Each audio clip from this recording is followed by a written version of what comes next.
ሰላም ቤተሰቦቼ እንዴት ናችሁ? ዛሬ ማቀርብላችሁ በህይወታችን አስቸጋሪ በሚሆንበት ሰዓት መፍትሄ ፍለጋ ብዙ ቦታዎች እንሄዳለን።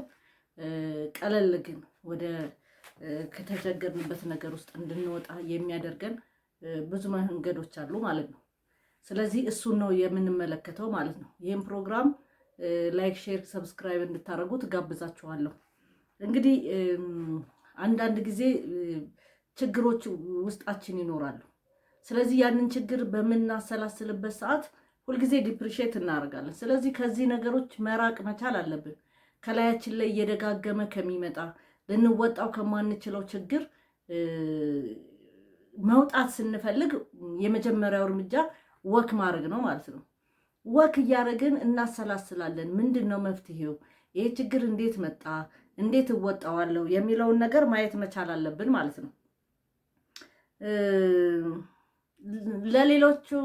ለሌላ ሰውም ለጋስ መሆን እንደዚሁ ነው። ችግር ውስጥ ነው ያለሁት፣ ምናልባት ለኔ 10 ብር ብዙ ሊሆን ይችላል፣ ለዛ ለምሰጠው ሰው ግን 10 ብር ለኔ ትንሽ ሊሆን ይችላል፣ ለዛ ለምሰጠው ሰው ግን 10 ብሩ በጣም ጥሩና ከብዙ ችግሮች የሚያወጡት ሊሆን ይችላል። ስለዚህ ስጦታ መስጠትም እንደዚሁ ከችግሮች እንድንላቀቅ ያደርገናል ማለት ነው። ዝም ማለትም እንደዚሁ ነው።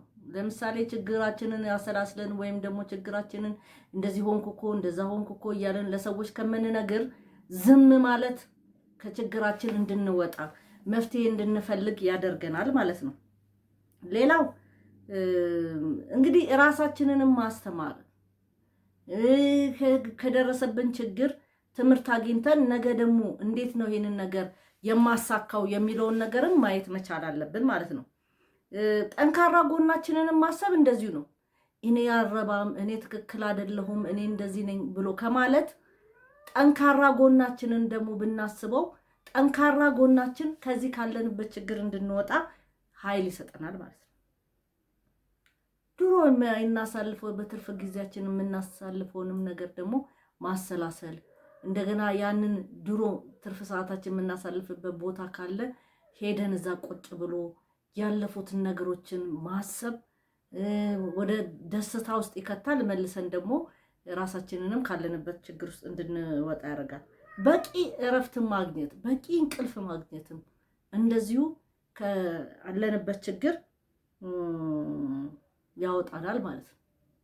አንዳንዴ ደግሞ የዋህ መሆንም እንደዚሁ እናውቃለን። ሰዎች ስህተት እየሰሩ እያታለሉ እንደሆነ እያወቅን ስናልፋቸው ለኛ ደግሞ በቃ የውጤት ስሜት ይሰማናል ማለት ነው። ስለዚህ እንደዚሁ ለሰዎች ሞኝ መሆንም ጥሩ ነው። ከቻልን ማልቀስ፣ ያው ማልቀስ ቴራፒ ነው። በቃ የቆጨን ነገር ካለ ስህተት የሰራነው ስራ ካለ አልቀሰን ሲወጣልን እንሻሻላለን ማለት ነው። ውስጣችን እረፍት ያገኛል። ሌላው ህይወት እየተቀያየረ መሆኑን፣ ይሄ ነገር የመጣው ችግር ነገ ደግሞ የሚያልፍ ነገር መሆኑን ደግሞ ማሰብ መቻል አለብን።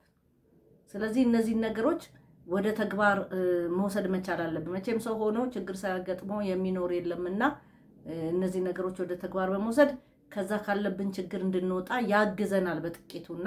አመሰግናለሁ ቤተሰቦቼ። በድጋሚ ጋብዛችኋለሁ ሰብስክራይብ እንድታረጉት።